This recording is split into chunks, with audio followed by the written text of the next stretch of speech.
Buenos días. Finalmente vamos a comenzar aquí el seminario con el profesor Hugo Aciarri. Hugo es profesor en la Universidad de Bahía Blanca, profesor de Derecho Civil, y hasta julio pasado fue presidente también de ALACDE, que es una asociación iberoamericana de análisis económico del derecho. No quiero hacer una gran presentación de Hugo. Hugo está aquí ahora participando en nuestro máster de Derecho de Años. Es un verdadero placer para mí tenerlo como invitado. Está dando un curso de causalidad, tema en el que ha destacado desde su tesis doctoral. Es en mi opinión, uno de los mejores trabajos que se han escrito en castellano sobre este tema, sin duda. Pero digo que no voy a hacer una gran presentación, por lo mismo que le dije a algunos estudiantes del máster ayer. Digo, si quieren saber quién es Hugo, pongan su nombre en Google y empiecen a leer la cantidad de papers que hay, que son muchísimos y todos, en mi opinión, muy buenos. Todos tienen algún punto interesante. Hoy lo tenemos aquí para hablar sobre Behavioral Law and Economics, que es el título concreto es Derecho y Teoría del Comportamiento. La dinámica usual, Hugo, son más o menos 40 minutos, 45 de exposición y luego debate hasta que el hambre nos gane. ¿Sí? Muchísimas gracias por estar aquí.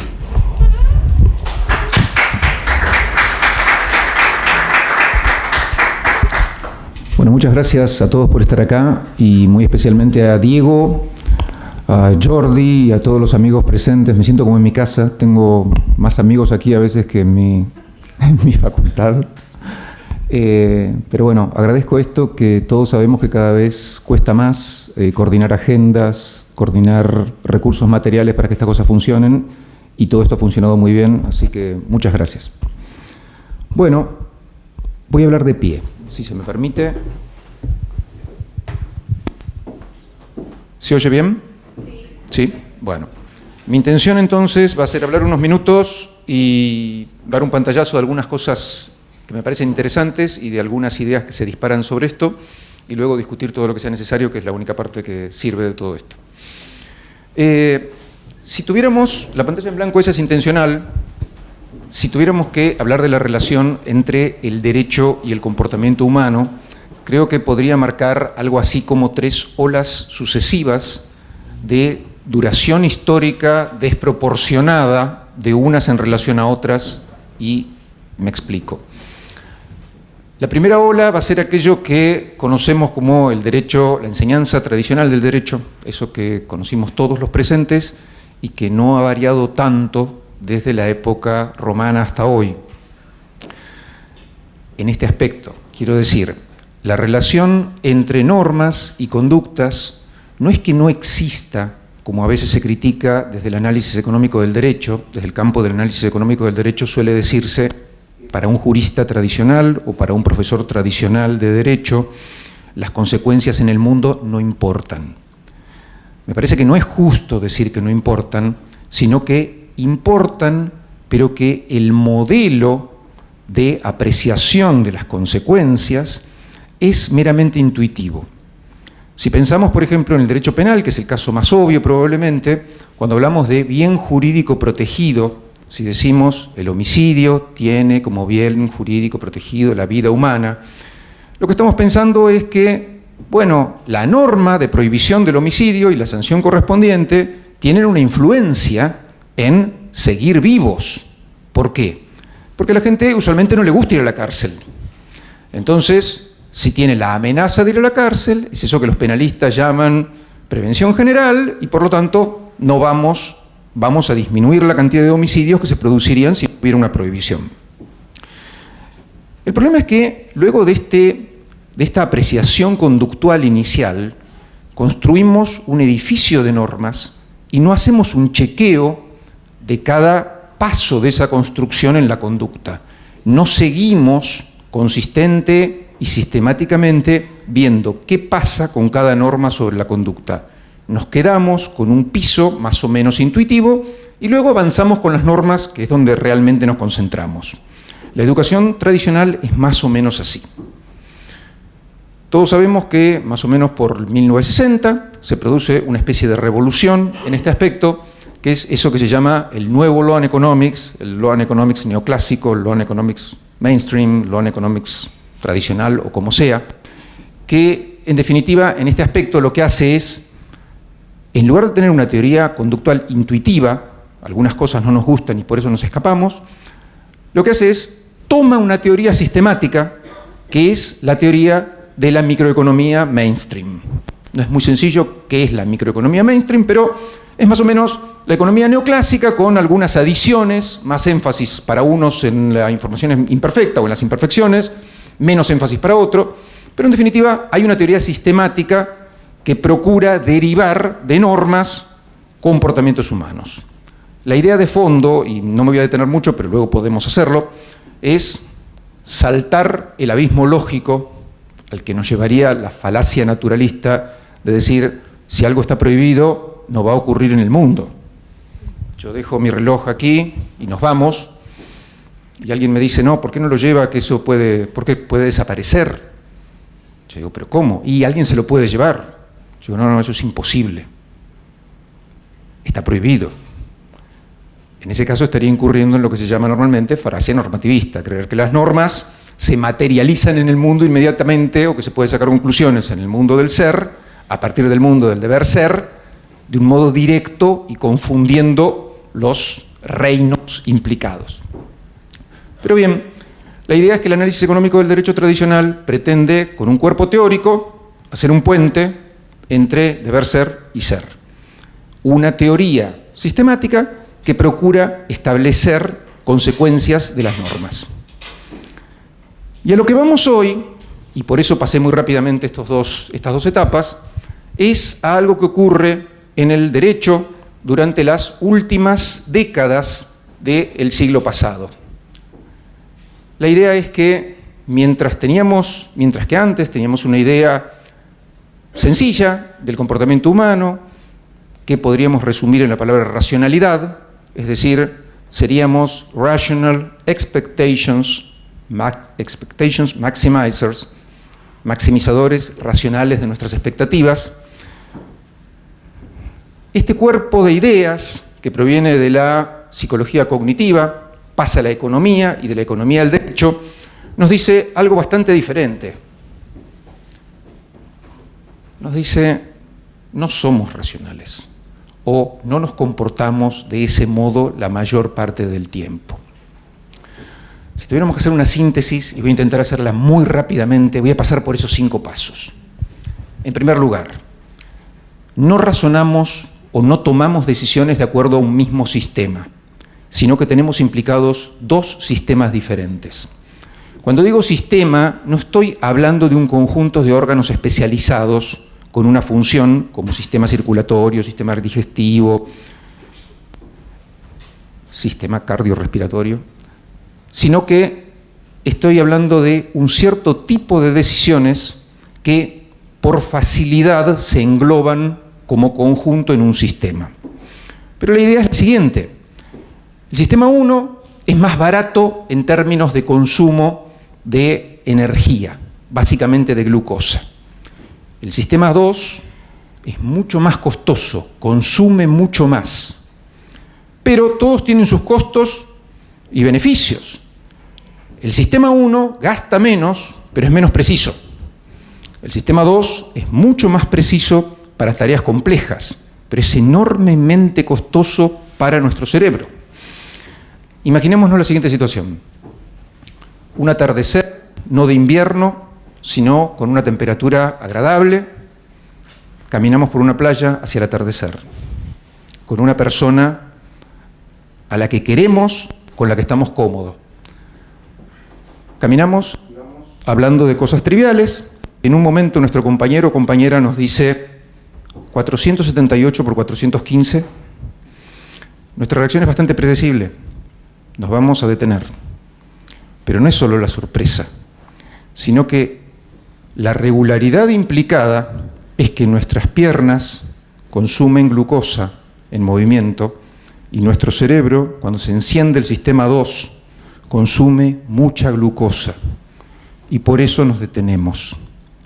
Por lo mismo, cuando vamos conduciendo un coche y tenemos que buscar una calle que no conocemos y vamos escuchando radio, bajamos el volumen. Nos dice, ¿qué tiene que ver el sonido con...? Tiene que ver, porque concentramos no intencionalmente, sino intuitivamente, nuestra glucosa en el sistema que se enciende. El asunto es que, como siempre tenemos encendido el sistema 1, cometemos muchos errores, lo cual no es ninguna novedad. El ser humano comete muchos errores para decir, pero bueno, ¿qué es esta investigación? No, la diferencia interesante es que no son errores random, no son errores aleatorios, sino que podemos encontrar sesgos. Y que esos sesgos están condicionados a la arquitectura de la decisión. ¿De qué hablo cuando hablo de arquitectura de la decisión? Este término está tomado de la arquitectura tradicional. Ustedes piensen en un paseo de compras, en un shopping mall. Si queremos entrar al toilet y venimos desde la calle, el toilet no va a estar cerca de las entradas. Va a estar normalmente lejos para que pasemos por las vitrinas de un montón de negocios. Lo mismo si queremos subir de un nivel a otro. Una escalera está en una punta, la otra escalera está en otra punta. Esto es deliberado, la arquitectura deliberadamente nos hace que nos comportemos así. Pero esta arquitectura real se traslada a toda otra decisión. En definitiva, cualquier otro tipo de decisiones va a estar condicionada al marco en que la tomemos. Y la gracia de esto es que surge esta idea de nudge. Esta idea de nudge no es ni más ni menos que esa, no quiero usar la palabra manipulación porque se enojarían conmigo si me escucharan los autores de la palabra. Dicen, no es manipulación, sino es un especial acondicionamiento del entorno, pero que haga predecible la modificación de la conducta en algún sentido. Lo que me interesa en todo esto, muy sucintamente, es pasar por algunos de estos... Eso que ven ahí, ese diagrama no se llega a ver por la luz, pero no es algo que sea de mi autoría, nunca podría hacerlo en ese nivel de detalle y de estética, sino que está sacado de Wikipedia. Esos son los sesgos conocidos hasta el momento.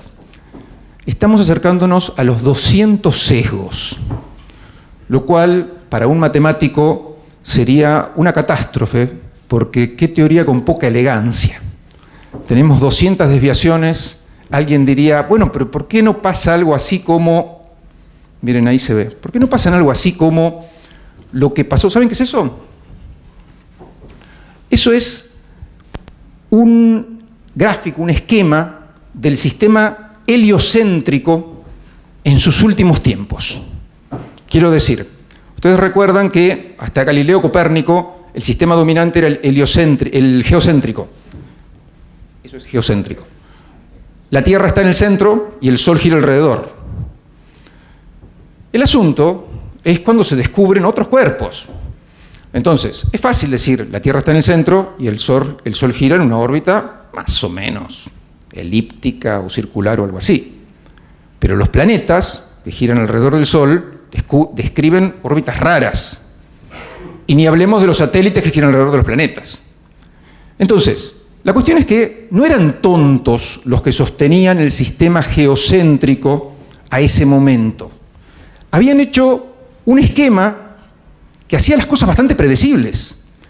El problema es que era un conjunto de excepciones. Si ustedes miran cada una de esas curvas, de esas circunvoluciones, hace el sistema muy complicado. Y lo interesante desde el punto de vista epistemológico es que no es verdadero el sistema geocéntrico o verdadero el sistema heliocéntrico.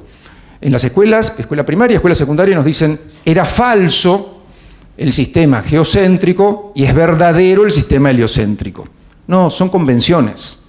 La idea es que el movimiento no es más que el cambio de posición de un cuerpo respecto de un sistema de referencia. El sistema de referencia lo elegimos. Pero ¿por qué triunfa el sistema heliocéntrico respecto del sistema geocéntrico? Porque es más sencillo. El punto, que no voy a concluir ahora, sino que lo vamos a charlar luego, es, llegamos a un momento en el cual podamos reemplazar el esquema conductual neoclásico por un esquema conductual nuevo, del mismo modo que con Copérnico, Galileo, reemplazamos el sistema geocéntrico por el heliocéntrico o no? No lo voy a contestar y voy a seguir. Algunos de los sesgos. No se ve, eso que está ahí no se ve, pero créanme que es el skyline, el perfil de la ciudad donde vivo, que es Bahía Blanca. Ahí hay unos edificios, y hay una entrada, y les aseguro que son edificios más altos que la media en España. Son unos cuantos edificios. Si yo les preguntara cuántos habitantes tiene Bahía Blanca, si tuvieran un poco más de claridad, me contestarían algo. Pero ustedes no tienen la menor idea cuántos habitantes tiene Bahía Blanca. ¿Qué hacemos normalmente? ¿Cuál es nuestra estrategia intuitiva? Comparamos contra algo. Comparamos contra algo que conocemos, por ejemplo, Girona. Y de ahí ajustamos. Nuestra primera pieza de información es lo que conocemos y ajustamos para arriba o ajustamos para abajo. Entonces uno dice, bueno, es un poco más grande que Girona, ¿qué será? 2 veces, 3 veces, y ahí saca alguna conclusión más o menos interesante. A eso se le llama efecto ancla, y cuando lo utilizamos así es muy útil. El problema es que si yo hubiera entrado y hubiera dicho 500.000, 500.000, 500.000, 500.000, sin ninguna referencia, nuestro cerebro hubiera sido sesgado hacia el número 500.000. Esto es está experimentalmente comprobado y es uno de los efectos interesantísimos. Y uno dice, bueno, ¿y qué tiene que ver esto con el derecho, con el mercado y esas cosas? ¿Vieron las rebajas? Se pone un número, se pone 10% menos, o hoy a tanto.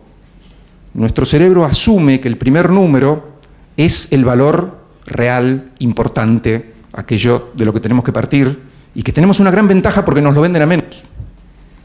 Del mismo modo, en algunos restaurantes ponen un vino caro, y el vino caro es el que ancla nuestra decisión a qué baratos son los otros. Los otros pueden ser carísimos para nuestro presupuesto y nuestro nivel de vida, pero cuando vemos uno diferente, estamos sesgados en otro sentido.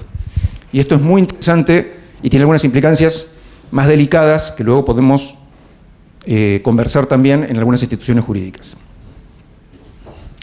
Availability no es más que no razonamos exactamente de acuerdo a el esquema de valor esperado, probabilidad y monto, sino a la imagen que nos quedó disponible en nuestra memoria RAM. Lo último que nos impactó fuertemente. Si hay un terremoto, suben los seguros por terremoto, aunque la probabilidad del terremoto sea tan escasa como antes del terremoto. Nuestro cerebro queda impresionado por estas cosas y tomamos decisiones sobre esta base. Y hay algo parecido, cercano, es esto de representatividad. Ustedes, nuevamente, no se ve el PowerPoint, pero yo les cuento lo que hay ahí. En la foto más grande hay un jugador de básquet que está saltando aproximadamente esto y tiene todos los músculos marcados y tiene todo el aspecto del jugador de básquet arquetípico. A la derecha hay un señor que parece un homeless con una capucha, un hoodie, y va caminando vestido de civil. El asunto es que es normal que si vemos a los dos, pensemos en lo gran jugador de básquet que es aquel, si vemos esas dos imágenes, y en la persona común de la derecha.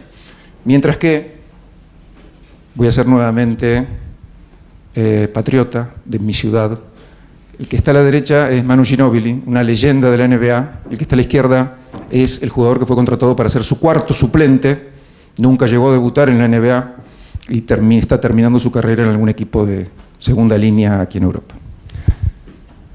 Ningún director técnico de básquet elige por fotos, pero todos estamos influidos por esas cosas todos los días. Todos estamos influidos por esas ideas arquetípicas que tenemos en la cabeza. Y este experimento lo muestra de un modo más sofisticado. Me gustaría que miren un minuto esas imágenes. No sé si llegan a ver lo que son. Aquí hay una chica sosteniendo un cartel que, con consignas políticas o con fotos que tienen que ver con ideas políticas, ideas protestas sociales definidas. Esta es la cara de la chica, y ahí nuevamente con un cartel haciendo reclamos. Este es un experimento real que se hizo en la década del 80. La pregunta es, vamos a suponer que esa chica es linda, no es adjetivo sino su nombre. Linda. Linda tiene apenas 30, o está en sus primeros 30 y pocos, 30 y cortos, es soltera, extrovertida y muy brillante. Estudió filosofía y está muy comprometida con las causas de discriminación y de justicia social. La pregunta es la siguiente.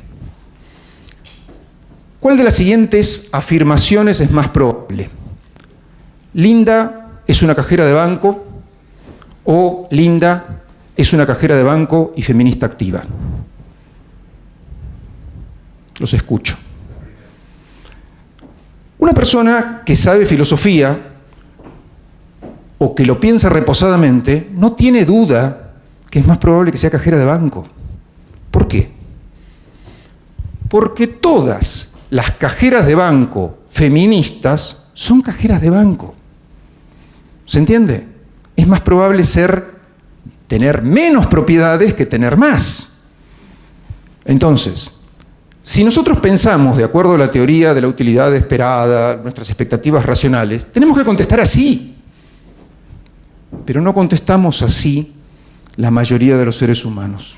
Contestamos en base a la representatividad. Esa chica tenía pinta, parecía ser una feminista, veo la imagen de la chica y contesto feminista sin importarme a qué esté asociado. Esto viola todos los presupuestos de la teoría que estaba mencionando como mainstream economics. Si no ven la foto, es una foto de Hillary Clinton. Y arriba dice overconfidence. Overconfidence es algo en lo que incurrimos habitualmente y que es más o menos así. Sabemos que lo que estamos haciendo tiene una baja probabilidad de éxito, o que tiene una cierta probabilidad de éxito, pero no nos interesa. Nosotros vamos a esquivar todas las probabilidades porque somos únicos. Nos creemos que todos los seres humanos pueden hacer ciertas cosas, pero nosotros podemos hacerla mejor. Si yo les preguntara a ustedes cómo conducen, probablemente todos me dirían mejor que la media. Lo cual es bastante extraño, ¿no? Porque la media es la media. Si todos estamos arriba de la media sería otra media. Entonces, es bastante extraño, pero la realidad es que los seres humanos contestamos muy raro en estas cosas. Loss aversion, aversión a las pérdidas. Uno dice, bueno, pero ¿a quién le gusta perder? ¿Qué descubrimiento hace esta gente? Ya sabemos que a nadie le gusta perder. No. La idea es diferente. La idea es que si interpretamos una situación como una pérdida o como una oportunidad de ganancia, vamos a tener distinta motivación para actuar en uno y en otro sentido. Y este también es un experimento real y divertido que hizo Richard Thaler, voy a pronunciar Thaler porque es más sencillo, que es el último premio Nobel de Economía. Y les cuento de qué se trata. Ustedes saben que en América, en Estados Unidos, los estudiantes a veces procrastinan, o sea, demoran indebidamente la entrega de su tesis. Es un fenómeno particular, yo sé que no pasa aquí, en Girona, ni pasa en Argentina, pero hay lugares donde los estudiantes de doctorado demoran más de lo necesario. Es raro, pero bueno. En definitiva, David, que era un estudiante de Richard Thaler, tenía que entregar su tesis y estaba demorando. Lo interesante es que le habían ofrecido un cargo en una facultad importante que eran varios miles de dólares por mes para inmediatamente después de doctorado. Thaler hizo lo siguiente. Le dijo, David, me tienes que firmar un cheque y entregármelo por $100 cada uno a ser cobrado el primer día de los meses siguientes. Si no me entregas un capítulo de tesis al momento de cobro del cheque, lo voy a cobrar y el dinero lo voy a utilizar para dar una fiesta a la que no te voy a invitar. No era una gran fiesta porque eran $100 por mes, pero era algo. No lo iba a invitar a David. El asunto es que David cumplió puntualmente con todas las entregas. Uno dice, pero esto viola todos los supuestos. Si hubiera tenido este muchacho ese interés por el dinero, se estaba perdiendo miles de dólares por cada mes que no era contratado. El problema, como ejemplo, esto no es un experimento serio, sino un ejemplo ilustrativo gracioso, que una cosa la vemos como una oportunidad de ganancia y otra cosa la vemos como una pura pérdida. Y las puras pérdidas suelen ser más motivadoras que aquello que vemos como una oportunidad de ganancias. Nuevamente, viola los presupuestos de la racionalidad estándar. Esto es algo parecido. Ustedes van al médico, les recomienda una droga y les dice, miren, esta droga es mortal para 1 millón de personas. O les dice, esta droga es efectiva y absolutamente segura para el 99.9857 de la población mundial. Las afirmaciones son, en un sentido, estrictamente equivalentes. Si le dicen la primera, probablemente decidan no tomarla. Si le dicen la segunda, probablemente decidan tomarla. Luego, para la teoría tradicional del comportamiento de la economía neoclásica, la información es un input semántico. Quiero decir, es un insumo del cual extraemos su significado. Mientras que, para la economía del comportamiento, la información es más que semántica. La sintaxis, la apariencia externa de la información impacta en el resultado. Y este es uno de los puntos centrales de este asunto. Statu quo bias es bastante sencillo. Tenemos una fuerte tendencia a permanecer más que cambiar. Y uno diría, bueno, pero esto es bastante obvio. Pero no, el asunto es que deberíamos decidirnos por la opción más beneficiosa, incluso cuando esa opción implique cambiar. Y hay veces que el cambio ni siquiera es importante, ni siquiera es demasiado costoso, no nos lleva demasiado esfuerzo cambiar. Pero quería traer a colación algo muy reciente que salió en Bloomberg, un pequeño post de Cass Sunstein, donde cuenta esta historia. En Estados Unidos hay un fraude de estas empresas de marketing online, Santeia, que en síntesis lo que ofrece es una suscripción que es totalmente inútil. Entonces se descubre que hay un fraude y el juez dice, declara el fraude, pero lo importante es el remedio que decide. Dice, para aquellos que lleven menos de 6 meses inscriptos, voy a considerar que están desuscriptos, que está terminada su suscripción. Si quieren, se suscriben de nuevo. Pero los que llevan más de 6 meses, voy a considerar que pueden desuscribirse, pero por defecto siguen suscriptos. Luego, como nos podemos imaginar, los porcentajes que continuaron la suscripción en un caso y en otro difieren altamente. En definitiva, desde el punto de vista de las libertades implicadas, uno diría, en ambos casos tenemos la libertad para suscribirnos o no suscribirnos. En el punto de fondo, no es lo mismo lo que ocurrirá en uno y en otro caso. En definitiva, cuando hablamos de nudge, como decía, la idea es que la intervención no modifique gravemente, no modifique de un modo significativo nuestros incentivos económicos en el sentido estándar. Y a su vez no constituye una prohibición. El ejemplo que se da es poner fruta en un lugar, imagínense un lugar de comidas de una universidad, poner fruta, o de un colegio secundario, de un instituto secundario, poner fruta al nivel de la vista es un nudge.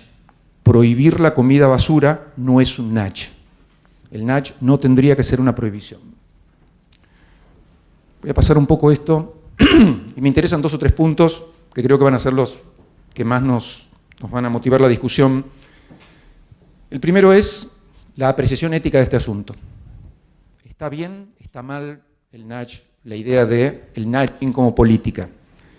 Y hay unos trabajos recientes e interesantes, ahí cito uno de Hansen y Jespersen, donde dicen, bueno, los nudge o la política de nudging es aceptable en un cierto discutido y no es aceptable en otros. Y su esquema de aceptabilidad es ese cuadrante. Nos dice, miren, arriba están las decisiones tipo 2 y abajo las decisiones tipo 1. ¿Se acuerdan? El sistema 2 es el más sofisticado, pero más costoso. Abajo es el automático. Y a su vez, hacia la izquierda está la transparencia y hacia la derecha la no transparencia. En definitiva, lo que entienden es, en este cuadrante, cuando son decisiones bien deliberadas, estrictamente deliberadas, y la intervención es transparente, hay justificación ética para adoptar una política de nudging. En los otros tres casos, no. Mi point, y lo voy a decir en 2 líneas y luego lo discutiremos, es que el problema que tiene este tipo de teorías o este tipo de tendencias, quiero decir la de Hansen y Jespersen, es que no compara la alternativa. Las intervenciones usuales del Estado en política pública, en modificación normativa, son prohibir y llevarnos a la cárcel. Luego, acá nos dicen, somos muy manipulativos porque tomamos algunas decisiones que no advertimos estrictamente que estamos tomando. En la otra, no nos dejan hacer algo y nos llevan a la cárcel. O sea, mi point en este aspecto es, cuidado, hay 2 problemas claves. Uno es, no podemos tomar decisiones sin contexto, hay que tomar una decisión por defecto, el Estado debe decidir si pone semáforos o no pone semáforos en una esquina, debe decidir si permite cierto tipo de comida o si no permite cierto tipo de comida. No hay un no nudge, mejor dicho, no hay una no arquitectura posible, siempre hay un contexto de decisión. Entonces, no necesariamente que haya un contexto es una manipulación en el sentido éticamente despreciable, por un lado, y por otro lado, tenemos que ver la alternativa. Estas intervenciones se deben comparar no contra nada, sino contra qué es lo otro que tenemos. Y algunas son mucho más favorecedoras de la libertad, también discutiremos qué significa libertad en todo esto, que otras.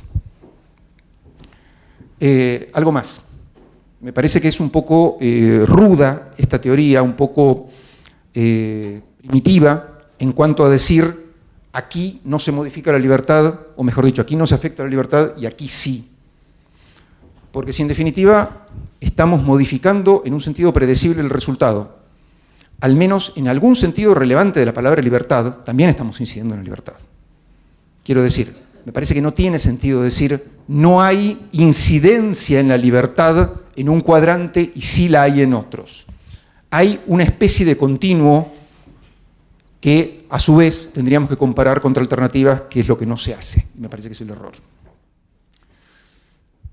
Y me parece, y también voy a ser sucinto por cuestiones de tiempo en esto, pero discutiremos lo que sea necesario, que estas cosas son útiles en todo tipo de ponderación, y esa es una fórmula del peso, una fórmula, no sé si aquí creo que no se dice fórmula del peso, sino que se dice directamente ponderación. Fórmula del peso es una traducción muy literal, demasiado literal de weight formula. ¿Ponderación directamente se dice o se dice fórmula del peso? Se emplean ambas, perfecto, porque en Madrid me lo criticaron como no es castellano. Muchas cosas de las que digo no son castellanos, lo sé, pero bueno, ya no lo puedo cambiar. El asunto, si recuerdan, es, muy rápidamente, lo que tenemos ahí es una variable, esa W, que es el peso del principio, cuánto es el peso específico del plomo. La I es qué cantidad de plomo hay implicada, y la R es la confiabilidad de las premisas. En definitiva, lo que se dice es, no tiene sentido decir, como estudiábamos en la carrera, el valor primero es la vida, el segundo es la salud, el tercero la libertad. En la ponderación lo que hacemos es, bueno, ¿cuánto hay afectado de vida por cuánto hay afectado de dignidad? Y entonces multiplicamos esa especie de peso implicado en el caso por peso absoluto del principio. Y a su vez, ¿cuán seguros estamos de que eso es así? Bueno, para hacerlo rápido y sencillo, los insights conductuales son claves en este asunto, porque si quiero saber cuánto estoy restringiendo algo, y si el nudge es poco restrictivo, normalmente me va a dar un resultado positivo. Quiero decir, cuando comparo nudge contra prohibición estándar, normalmente va a ser poca la restricción a la libertad del nudge y va a ser mayor la restricción a la libertad de la medida de intervención estándar, de política estándar. Entonces el nudge me va a dar un resultado positivo. Ejemplo, en Argentina recientemente una ciudad, una municipalidad, la Municipalidad de Córdoba, sacó una disposición en la cual no se va a poner en la mesa azúcar. Se pide, cada persona tiene que pedir el azúcar si quiere azúcar. El problema es que la provincia vecina, Tucumán, es la principal productora de azúcar. Entonces, ¿cómo reaccionó? Prohibió productos cordobeses. Me pareció un ejemplo fantástico de lo que estoy diciendo. No creo, como Hansen y Jespersen, que no hay restricción a la libertad en la política cordobesa. No, hay restricción a la libertad. Y hay un nudge muy impuro, que ahora vamos a discutir por qué es impuro. Pero la idea es que la restricción a la libertad cordobesa es bastante inferior a la restricción a la libertad tucumana.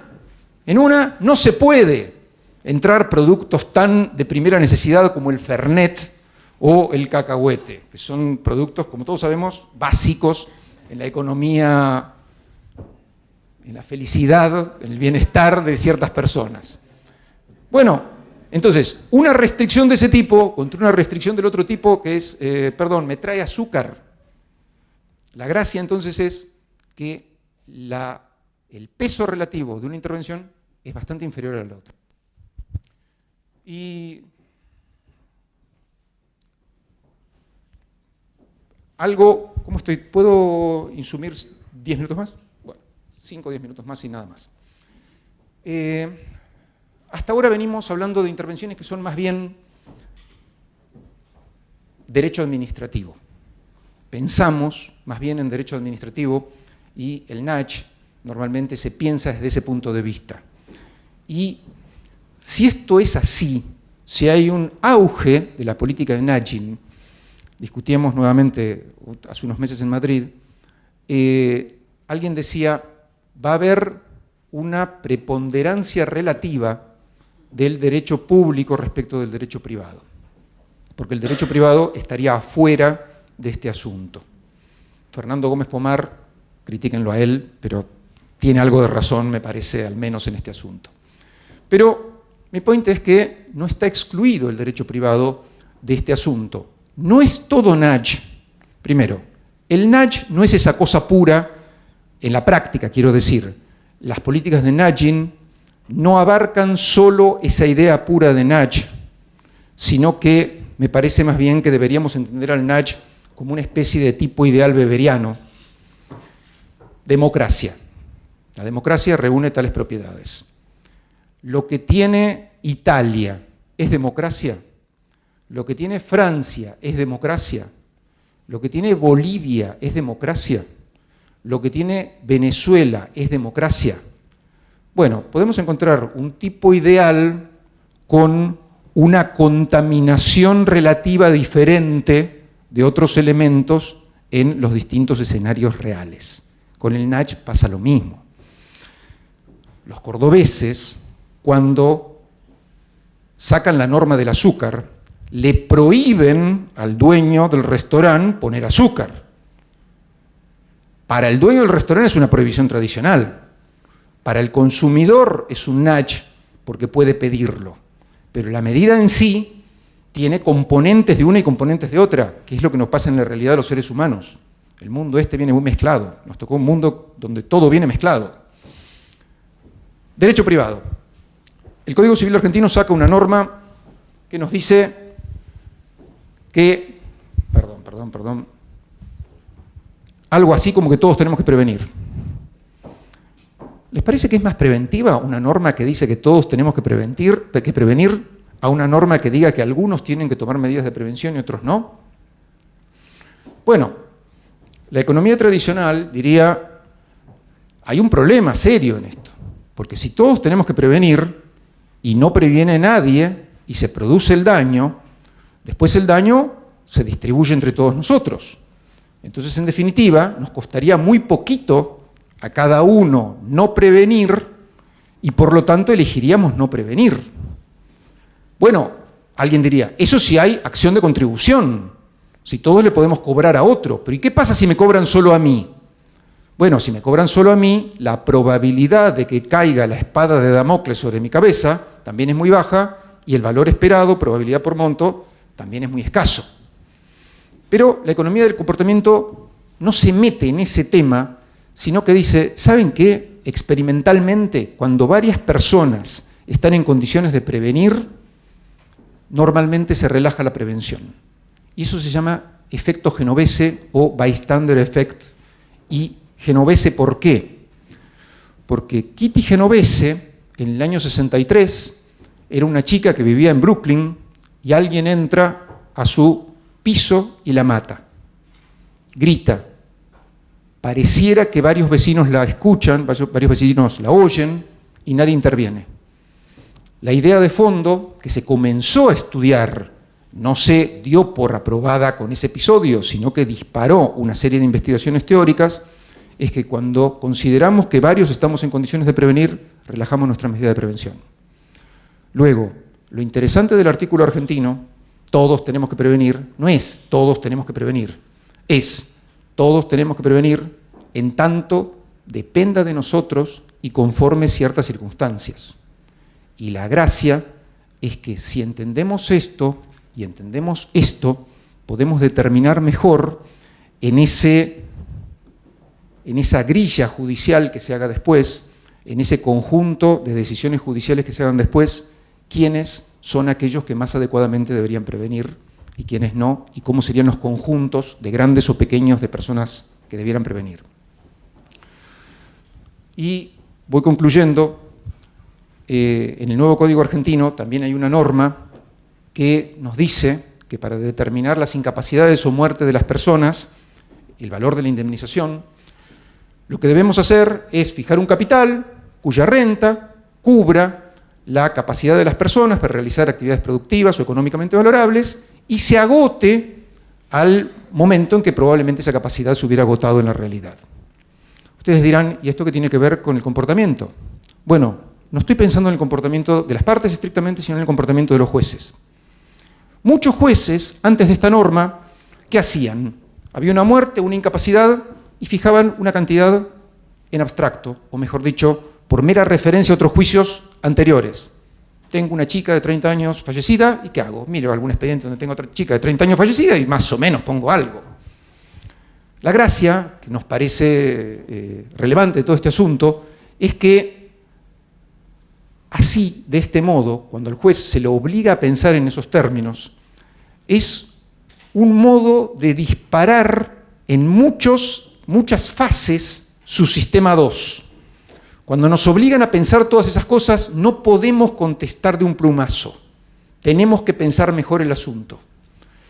Y aunque sea del solo hecho de pensar mejor y equivocarnos, y que el Tribunal Superior, la audiencia, revoque la sentencia, y el Tribunal Superior a la audiencia revoque la sentencia de la audiencia, logramos un mejor debate que el debate hecho solo a plumazos. Si yo digo 500, alguien me dice es mucho, y otro mira y dice, bueno, más o menos está bien, tenemos una mala calidad de debate. Con nuestro sistema 2, confrontando otro sistema 2, tenemos una mejor calidad de debate. Por eso se nos ocurrió hacer esa fórmula que, como verán, es muy sencilla y esto es importante. La fórmula parece horriblemente difícil, pero la gracia del asunto es, no necesitamos hacer la fórmula manualmente, necesitamos entender la fórmula y luego utilizar un sistema informático que calcule, como hacemos cuando calculamos intereses o como cuando calculamos cualquier cosa. Yo no conozco a nadie que saque intereses a mano, para ningún fin, y nadie diga, la fórmula de intereses es esotérica. No, una vez que la aprendemos ya entendemos lo que es. Bueno, la gracia de esto es que le hicimos el sistema informático y algunas cosas más que Si les interesa, lo podemos charlar, pero no tiene mucho que ver con economía de comportamiento, sino con cuantificación. En definitiva, mis points en esto son que en la enseñanza del derecho deberíamos incluir algo de estas cosas. Y uno diría, bueno, pero ¿por qué no le enseñamos también a manejar coches y a lavar la ropa? Porque un futuro abogado tiene que saber todas esas cosas. Claro, el problema es que es tan central a la tarea principal del abogado que la tercerización no es eficiente. Quiero decir, no nos sirve tercerizar en la actividad del cirujano la posibilidad de cortar, o en la actividad del astrónomo la posibilidad de hacer cuentas respecto de los planetas. Se terceriza lo colateral. Normalmente la mejor estrategia es tercerizar tareas colaterales, la seguridad del edificio, no estrictamente lo central que estamos desarrollando en el edificio. Entonces, algo en la enseñanza del derecho debería incluirse. Y en el diseño de normas, no hay un modelo único por el cual podamos decidirnos. Me parece que no tiene sentido decir, podemos hacer una unidad. Esa palabra BIT significa Behavioral Insight Team, y es el nombre con el cual se conocen estas unidades. La primera fue en Inglaterra, y luego hay varias en los países. Un modelo es hacer una única unidad que opine sobre todo. Otro es hacer unidades radiales, que en cada área haya una unidad que opine y a su vez reporten o puedan conseguir asesoramiento de una central. Mi idea de fondo es, no hay un modelo único mejor que otros, sino que los modelos están sujetos a estructuras diferentes de costos de transacción, a estructuras diferentes, a path dependence, a diferentes historias de políticas públicas de un Estado, y se pueden hacer cosas diversas en cada Estado. Pero me parece que es interesante hacer algo. Y finalmente, me parece que la posibilidad del Behavioral Law and Economics, al menos en la versión modesta, que algunos entendemos el Law and Economics, que por lo menos la visión que compartimos con Bob Kutter y otros, es que lo único que importa de todo este asunto es derecho y consecuencias del comportamiento. Esta visión abierta permite incluir estas cosas y a su vez permite incluir los nuevos instrumentos como inteligencia artificial, las relaciones obvias con la ética, Big Data y todas estas cosas. Si salimos de dogmatismos del derecho, del Law and Economics de la década del 60 y posterior, y entramos a decir, bueno, lo que nos interesa es cómo se mueven las personas reales, cómo nos movemos. O sea, el derecho no es un jueguito para discutir entre nosotros y luego ir a tomar unos vinos, sino que el derecho es, en definitiva, algo que hace la felicidad de la gente y mejora la vida o la empeora. Bueno, esta posibilidad de apertura razonable y sistemática me parece que ayuda, en definitiva, a hacer mejores sociedades y a vivir mejor. Muchas gracias.